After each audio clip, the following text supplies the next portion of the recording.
aku Anenu Prasetyo, biasa dipanggil Tio. Di sini aku pengen ngobrol sebagai founder dari toko kopi Tuku.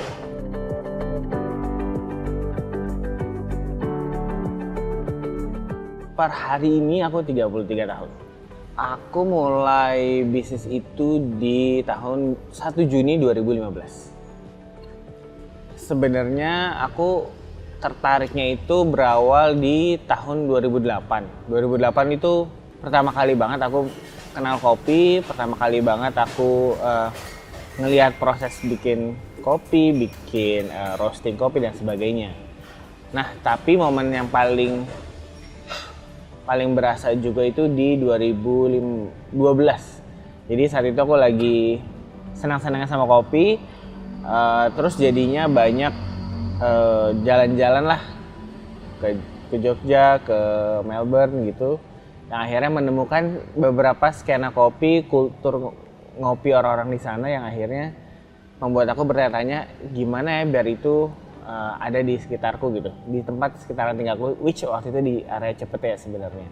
Jadi selama aku pengen di industri kopi berada di, sudah kenal di dari 2008, pengen rasanya berkontribusi lebih, salah satunya dengan meningkatkan konsumsi kopi gitu. Dan akhirnya kepinginan itu dengan apa yang aku lihat di beberapa kota tersebut menjadi ketertarikan sendiri buat mengeksplor bisa bikin apa ya aku ke depannya gitu.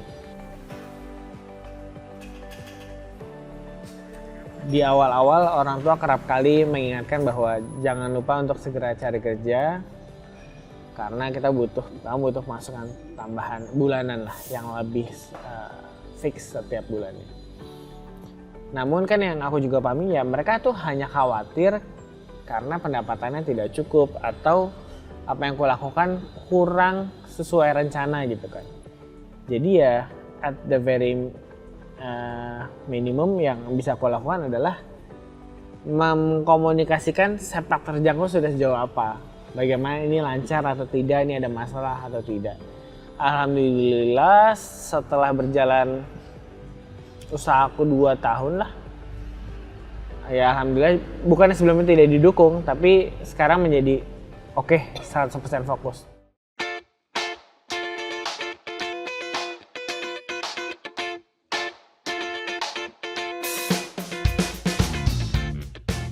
Kalau 2012 tuh momennya kayaknya lagi mau naik-naiknya tuh. Kita mulai dengar ada specialty coffee di sana, grade quality coffee yang lebih naik.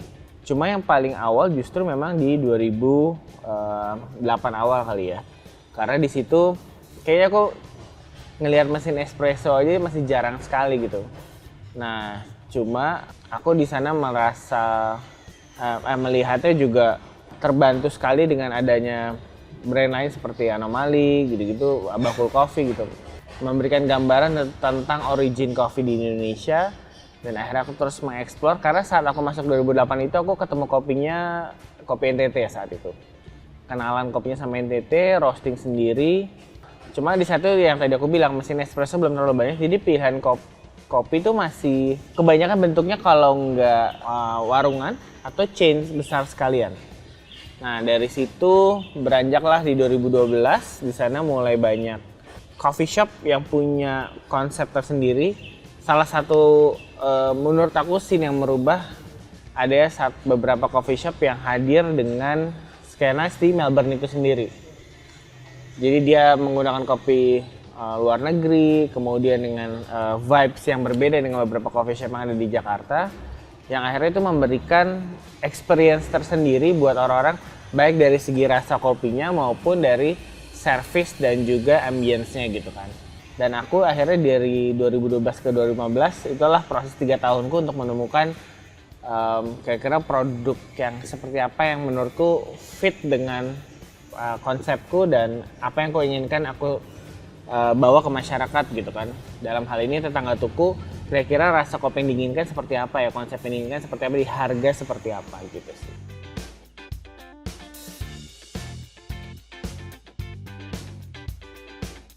Konsumsi lokal kopi Indonesia menurutku tidak setinggi seperti saat kita menggembar-gemborkan bahwa kita produsen keempat di dunia gitu. secara produksi ya kita tinggi karena ada permintaan robusta misalnya, karena kita memang kebunnya banyak. Namun perihal konsumsi, kita dari yang aku baca-baca, dari yang aku tanya, kita lebih dikenal sebagai negara peminum teh sebenarnya. Tapi sebenarnya kan tuh kita juga produksi sebenarnya besar. Nah, berarti kan di situ ada potensinya. Kalau aku baca-baca, budaya juga ada, ngopinya warkop tuh dijadikan tempat berkumpul untuk para bapak-bapak pada zamannya. Tapi kok konsumsinya belum meningkat. Nah, makanya di saat aku merasa tidak meningkat tersebut, kalau aku telah dan aku ngambil pelajaran dari beberapa aku berjalan-jalan di beberapa kota, yang menjadi dasar biasanya memang rasa yang disenangi itu maunya seperti apa, yang harga yang cocok dengan kantong mereka seperti apa, dan sisanya itu adalah seputaran tata kotanya, kemudian iklimnya, dan akhirnya kondisi sosial ekonomi yang membuat purchasing power orang setiap orang berbeda-beda jadinya. Kalau menurutku dengan tren yang menjamur saat ini, aku cuma punya satu kata, aku bersyukur sih Mas. Jadi kenapa aku bilang bersyukur terhadap penjamur industri kopi sekarang?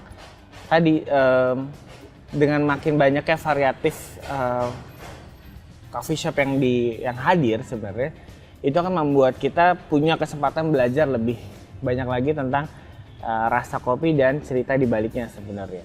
Nah, cuma kan tadi aku sudah ceritakan bahwa aku ingin sekali meningkatkan konsumsi kopi di Indonesia. Nah, kita tahu betul bahwa setelah ini reaksi dari market adalah biasanya akan terjadi pasar persaingan sempurna yang akhirnya orang lebih banyak variasinya. Namun di situ karena pasar persaingan sempurna, mereka akan mencari cara supaya mereka bisa bersaing seperti apa kan. Nah, akhirnya diferensiasi akan terjadi di sana. Nah, saat diferensiasi terjadi, itu akan muncul berbagai coffee shop yang mendefinisikan kembali kopi menurut dia itu apa. Karena menurut kami dari Kopi Tuku dan Kopi Beragam yang kami ingin jawab, kami ingin meredefinisi kembali apa itu kopi Indonesia. Rasanya seperti apa, cara minumnya seperti apa, cara penyajiannya seperti apa dan sebagainya. Nah, di saat kita semua bisa mencari jawaban tersebut, aku cukup yakin bahwa industri kopi Indonesia akan naik kelas pada masa yang akan datang gitu.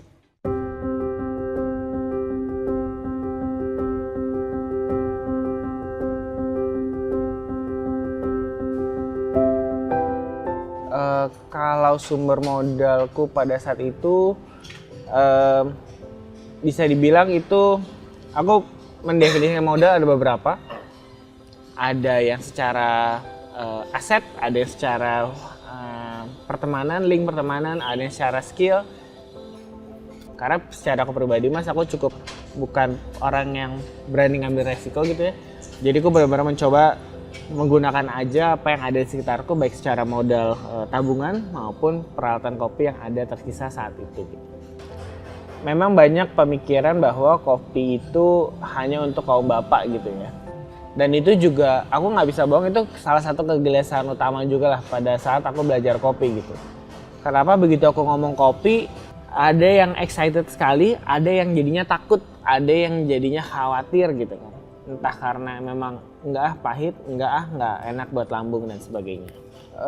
Jadi dan kembali karena misinya untuk meningkatkan konsumsi kopi, aku tuh harus memperbesar kemungkinan alasan orang untuk minum kopi sebenarnya kan. Dan salah satunya adalah kaum perempuan yang selama ini mungkin ya tadi kopi itu kayaknya hitam, pahit dan sebagainya.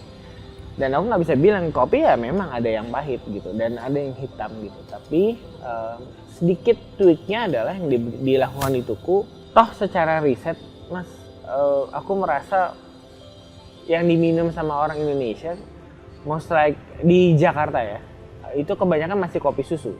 Kita bisa lihat dari persebaran kafenya yang diminum, kita lihat dari minimarket yang jual minuman, kebanyakan kita bisa lihat kopi susu. Dan aku melakukan riset juga tidak mendalam-mendalam banget Mas, karena aku bikin tuku di sebelah minimarket, aku bisa lihat aja orang minumnya apa dan sebagainya. Karena itu akan mencerminkan cita rasa yang diinginkan gitu sebenarnya. Jadi yang aku definisikan, mereka tidak mau, kopinya maunya intens, tidak mau asam, mau ada rasa manisnya dan creamy. Itu definisiku sebenarnya. Dan itu sangat make sense karena orang makannya gorengan, senang pedas gitu kan. Jadi mereka senang matching gitu. Jadi mereka mau sesuatu yang rasanya intens. Rasa yang intens, yang legit tersebutlah yang menurut aku harus bentuk di sebuah minuman. Dulu pada masanya Mas, es kopi susu tetangga itu belum ada pada awalnya. Jadi aku justru bikin produk, ada yang produknya 5 ribuan. Itu sebuah coffee mix yang cuma diseduh biasa. Terus aku taruh di cup plastik kecil. Aku taruh di cool box, jualnya di parkirannya Tuku. Terus aku jual juga minuman harga 9.000, 10.000. Itu kopi hitam dan kopi susu. Yang kopi susunya aku berikan gula aren atau gula merah tabur di atasnya tipis. Tapi gelasnya kisaran 100 milian. Kecil. Jadi asumsiku kalau mereka orang-orang makan siang kantoran beli pecel ayam masih ada sisa kembalian uang, masih bisa beli kopi lebih kecil tapi rasanya lebih berkualitas. Asumsiku. Kemudian ada dengan format yang sama di harga 18.000. Tapi itu salah satu poinku adalah orang maunya kopi susu dan mau manis dan takut. Nah makanya aku suka naruh gula di atas kopi susu tetangga yang panas itu karena biar orang pas buka udah ada gulanya ya Mas. Terus dia nggak biasanya orang buka cup ambil 2 saset masukin aduk. Padahal minum kopinya dicoba aja belum. Nah harapanku pada saat aku taruh gula sedikit di atasnya, which itu sebenarnya hanya 1/4 sampai setengah saset sebenarnya. Pas dia minum, biasanya sih kebanyakan orang-orang kayak, oh saya udah bisa nih kalau segini. Akhirnya paling tidak di situ saya berhasil mengurangi kadar gula yang digunakan orang untuk meminum sebuah kopi panas. Nah dari situ jadi belajar. Ada produk lainnya yang 25 ribuan itu kopi yang specialty grade yang sedang hits pada masanya. Dan 30 ribuan itu kopi-kopi yang menggunakan caramel sauce, sirup-sirup gitu. Yang seperti coffee chain pada umumnya juga. Jadi semua price point sudah aku coba taruh tuh Mas. Tapi akhirnya mengerucutlah, dicarilah sebuah rasa yang seperti kopi susu tangga yang panas tadi, tapi maunya dingin. Nah akhirnya sering berjalan waktu ngobrol sama tetangga-tetangga, ekspor barista-barista Tuku coba bikin. Sampailah pada suatu hari kita sholat Jumat, pulang sholat Jumat dekat masjid dekat sini, melihat tukang cendol sedang menuangkan gula merahnya ke gelas cendol tersebut gitu. Yang akhirnya aku pikir, oh iya juga ya, ini adalah kasarnya caramel sauce-nya kita gitu. Akhirnya aku pulang dengan membeli cendol dengan gula yang terpisah dan aku campurkan itu ke Tuku. Pas aku coba, sayangnya nggak enak gitu pada saat pertama dicoba gitu. Tapi ya akhirnya kita coba bikin gula arennya sendiri untuk kita cari cita rasanya sendiri. Dan alhamdulillah pas dicoba ke beberapa tetangga Tuku yang rutin datang, mereka membantu kami untuk menyempurnakan es kopi susu tetangga sampai sekarang.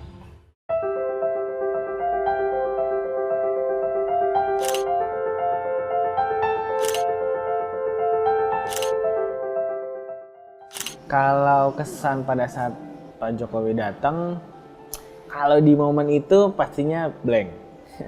Karena kan tiba-tiba kan. Cuma aku baru merasakan kayak kenapa datang, terus harus bagaimana itu kira-kira jam 4 sore tuh. Beliau datang jam 10, ya aku di momen itu yang aku rasain cuma oke, ada tamu, aku harus memberikan yang terbaik, that's it. Karena tiba-tiba kan kita cuma bisa ngasih yang terbaik aja. Ngobrol singkat dengan Bapak, dengerin maksudnya, memang masuk, tapi baru tercernanya di sore hari. Dan akhirnya aku pahami betul bahwa cuma satu highlight bahwa manfaatkan momentumnya untuk meningkatkan produk lokal Indonesia. Intinya sih poinnya yang aku tangkap itu. Meskipun masih berasa-rasa kayak iya apa enggak gitu kan. Itu kayak ini serius apa enggak dan sebagainya lah. Momen-momennya mulai berubah di saat alhamdulillah beberapa bulan ke depan tuh ada kesempatan bertemu Bapak lagi. Tapi cuma sekilas, entah karena aku lagi di panggung terus Bapak berkomentar, entah karena lagi lewat jadi jabat tangan. Tapi di semua momen tersebut Bapak bertanya sudah berapa cabang sekarang. Bahkan di momen lain yang tidak bertemu dengan aku sendiri bertanya melalui orang lain, sudah berapa Tio cabangnya sekarang? Sampailah itu menjadi sebuah kebingungan, panik, sampai akhirnya menjadi sebuah motivasi. Iya juga ya, tidak semua orang punya privilege yang sama seperti aku. Dan akhirnya di dalam kurun waktu 2-3 bulan itulah aku mempercepat beberapa pergerakanku dengan membangun facility, dengan menyiapkan tim baru gitu ya. Memang pasti tidak secepat yang diharapkan Bapak pada saat itu, karena Bapak berharapnya kayak tiba-tiba 1000 cabang gitu kan. Buat aku pribadi, sudah aku dijelaskan saat itu bahwa aku lebih pengen membangun dan menarik industrinya bergerak bersama gitu, bukan tiba-tiba ujung-ujungnya ada satu brand naik di atas. Tapi yang jelas, kehadiran Bapak saat itu benar-benar menjadi milestone penting buat kami, nggak cuma untuk aku saja. Bagaimana kita memaksimalkan, mendaya upayakan segala apa yang sudah kita punya sekarang, momentum yang kita punya sekarang untuk menjadi lebih baik lagi. Tapi yang jelas, yang kami pahamin, menjadi nomor satu itu bukan utamanya gitu. Tapi bagaimana kita memberikan dampak baik, memberikan pengaruh besar terhadap industri yang akhirnya kita semua maju bersama-sama dan ujung-ujungnya industri kopi Indonesia menjadi lebih sustain ke depannya gitu sih.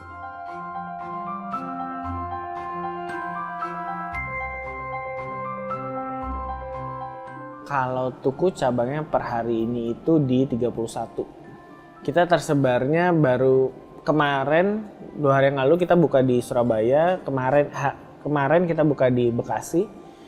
Jadi total kita 31 itu 29 di Jabodetabek, 2-nya di Surabaya. Kalau dari sudut pandang aku Mas, dukungan pemerintah sendiri apakah itu optimal apa tidak, menurutku itu sangat-sangat relatif ya, karena aku pun tidak tahu di manakah prioritas industri kopi ini dan apakah itu pemerintah sudah full effort atau belum. Tapi yang jelas yang aku pahami adalah kita harusnya bersinergi kan. Jadi terlepas pemerintah sudah optimal atau belum, kitanya pun sudah menyiapkan kesempatan itu sudah sebaik-baiknya belum. Karena menurutku itu yang menjadi poin penting, untuk kita bisa bersinergi dengan pemerintah, kita hanya bisa menyiapkan sebuah gerakannya, path-nya kemana, dan akhirnya kita perlu mencolok pemerintah. Ada kesempatan ini yang kalau regulasi ini dijadikan, ini akan menjadi impact-nya bisa lebih besar gitu. Jadi kalau dibilang optimal atau tidak, menurutku relatif, tapi aku tahu betul dari segi industri, dari sudut pandangku masih banyak sekali ruang yang masih bisa diisi sama pemerintah. Karena harus diakui sejauh ini komunikasi antara hilir dan hulu tidak terlalu lancar, tidak bisa lancar kalau tidak ditengahi sama regulator yang baik, asosiasi maupun pemerintah di sini dalam hal ini. Jadi di sini kita butuh penengah supaya kita punya namanya satu tujuan bersama, yang itu digerakannya di hilir ngapain, di hulu ngapain, yang di tengah ngapain. Dan akhirnya di tengah-tengah itu semua terjaga dengan sebuah arahan seperti misalnya kita punya batasan harga, kita punya kuota minimum gitu. Itu akan membantu sekali kita di satu value chain industri kopi untuk bergerak apabila ada beberapa regulasi yang mengatur, dan akhirnya kita pun bisa mengoptimalkan beberapa hal gitu. Contoh, kita jangan sampai kita lagi mau meningkatkan konsumsi tapi pada akhirnya terbentur dengan beberapa peraturan yang rasanya mengcounter produktivitas dari industri kopi Indonesia itu sendiri.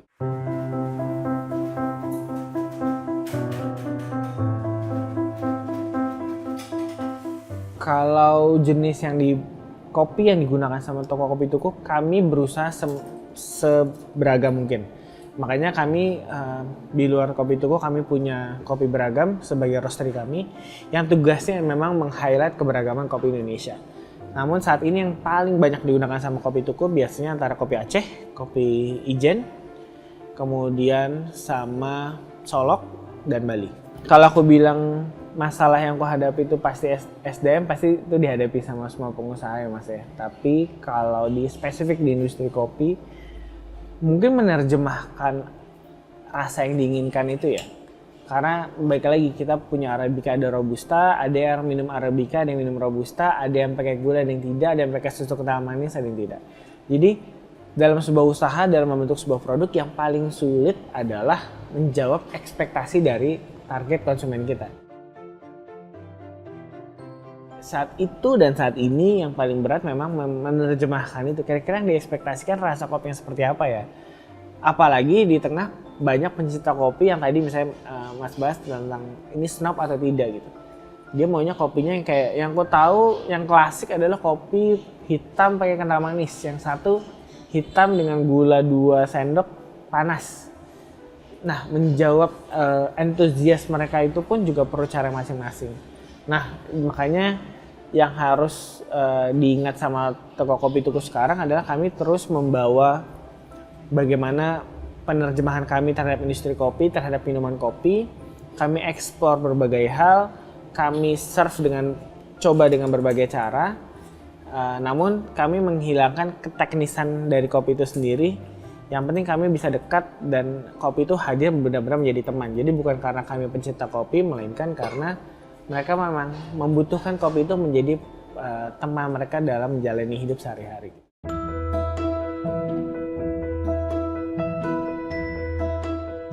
Kalau titik orang mengenal Tuku tuh aku bisa bagi ada 4 fase. Satu, fase-fase awal 2015-2016 itu saat kalau aku ngeliat postingannya adalah di Jakarta sekarang ada kopi enak banget, harus harganya cuma 18.000, tapi gitu deh bentuknya cuma di kantong plastik panjang, gelasnya di seal, nggak ada logonya, dan sedotannya juga bening. Jadi image-nya cuma bentukan kantong plastik bening di foto dulu. Ada kopi murah di Jakarta Selatan di Cepete 18.000. Itu booming awalnya. Yang kedua, aku melihatnya Tuku dikenalnya cuma gara-gara omongan beli Tuku pasti minimal 2 jam. Karena entah kenapa itu sebuah SOP yang dilakukan sama driver ojol. Pada saat orang pesan by online, abangnya akan bilang ini nunggu 2 jam ya. Padahal kadang-kadang kenyataannya sih tidak 2 jam juga gitu. Tapi akhirnya itu menjadi sebuah potret sendiri atau melihat toko kopi Tuku dulu 2015-2016 tidak beronline. Terus sekarang mulai pakai online jadinya terlihat banyak ojol di depan tokonya yang antrinya panjang gitu. Yang pada akhirnya setelah Pak Jokowi datang akhirnya kita harus bikin toko-toko tersendiri yang online supaya customer experience-nya terpisah. Ketiga tadi memang karena kehadiran Pak Jokowi ada sebuah persepsi sendiri, kepercayaan sendiri yang meningkat dengan kehadiran Bapak. Dan keempat, pada saat pandemi kemarin kami kembali menjadi pionir di bukan yang pertama menghadirkan tapi menggaungkan lebih kencang lagi di perihal botol 1 liter atau yang kami bilang tukucur. Sebenarnya yang kata kunci yang sebenarnya terus kami gali sampai sekarang itu kan secara strategi itu kami sekarang ini sedang mencoba terus lebih relevan terhadap tetangga Tuku atau target konsumen kita. Kebetulan dari situ mereka juga menganggap Tuku sudah bukan sekedar toko kopi lagi, itu adalah sebuah brand yang merepresent mereka sebagai anak Jakarta misalnya. Mereka merepresent mereka sebagai yang mewakili kopi Indonesia misalnya. Jadi saat ini justru kami sedang mencari extensionnya itu bisa kemana lagi setelah kopi gitu. Karena contoh dari segi gula aren, alhamdulillah kami cukup dipercaya untuk gula aren yang rasanya otentik itu punyanya Tuku. Ya memang karena kami dibantu beragam, kami memproses gula aren itu sendiri gitu. Kemudian dari segi makanan-makanan kudapan, makanya kami punya produk Tuku kudapan karena mungkin kami bisa merasa bisa hadir dengan kudapan-kudapan kecil yang ini tengah-tengahnya antara jajanan pasar dengan produk-produk luar negeri gitu. Atau kami juga sedang mengangkat segowo kami. Segowo itu adalah sego iso digowo atau nasi yang bisa dibawa gitu. Karena kembali berkaca terhadap kopi, kami sudah mewakili warkop misalnya di level yang selanjutnya, mungkin kami perlu membawa levelan warteg di levelan selanjutnya dengan membawa nasi-nasian tersebut gitu, dengan si Segowo ini gitu. Kami tidak akan bisa mengalahkan keseruan yang ada di warteg, tapi paling tidak kami memberikan format lain dalam bentuk box-boxan kecil itu. Bisa kamu beli ke coffee shop di Jakarta, ada sebuah nasi yang bisa kamu bawa untuk jadi pengisi perut kamu di keseharian tetangga tuku gitu. Selebihnya kami terus belajar perihal sustainability sih sebenarnya sih Mas. Makanya saat ini kalau tetangga tuku melihat botol tukucur kami yang tadinya bersablon panjang sekarang jadi bantat kecil dan tidak bersablon karena botol kami itu 100% recycle, jadi kami membutuhkan botol tersebut lebih mudah untuk terrecycle lah. Belum lagi dengan beberapa proyek lain dengan perihal pengolahan limbah dan sebagainya gitu. Tapi yang jelas kami terus belajar untuk mencoba menjadi relevan dengan tetangga tuku sih. Dan formatnya bisa kopi, bisa makanan, bisa baju, bisa apapun sih.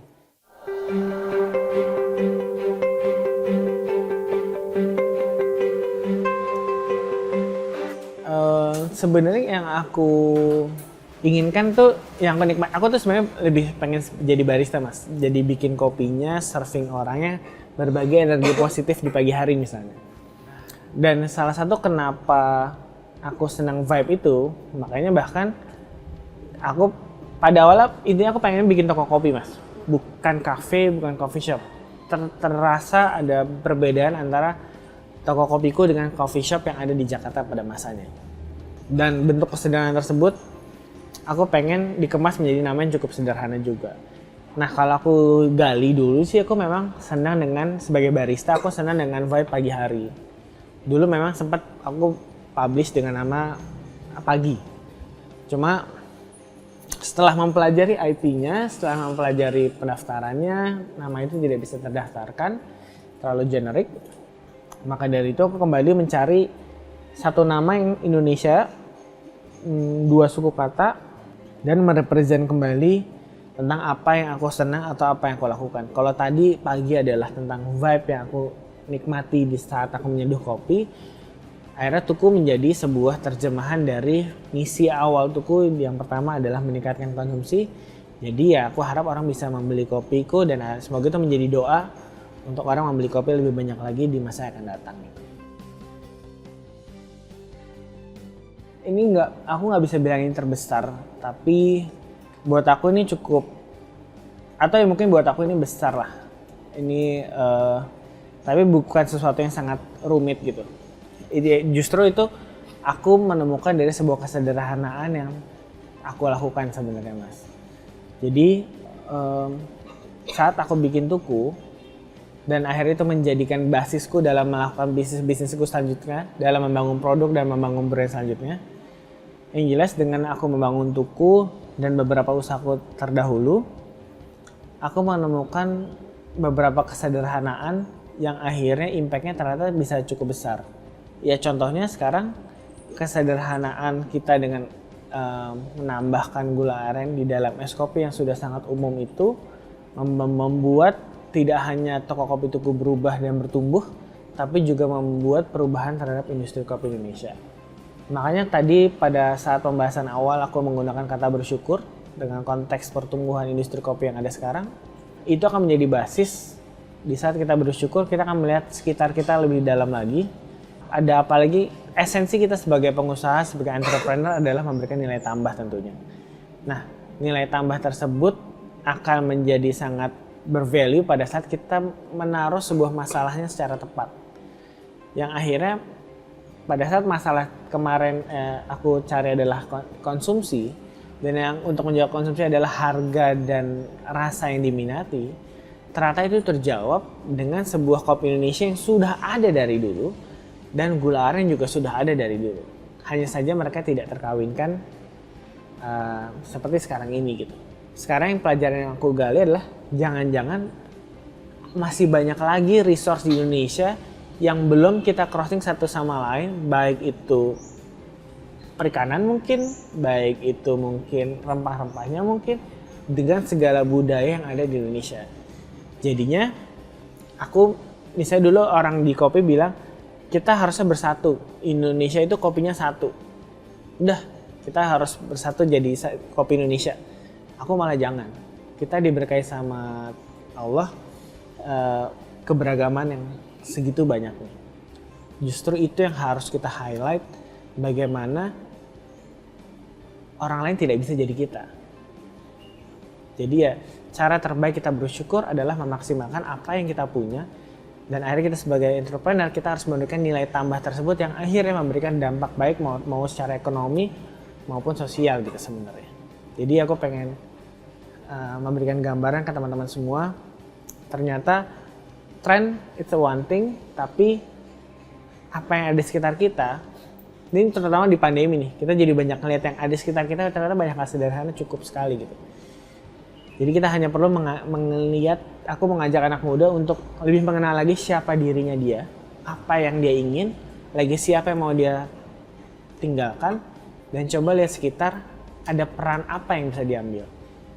Siapa tahu ada hal sederhana yang kalau itu dilakukan itu akan menjadi tipping point baik buat kita atau karir anak muda di zaman sekarang yang akhirnya impact-nya juga sangat besar terhadap Indonesia gitu.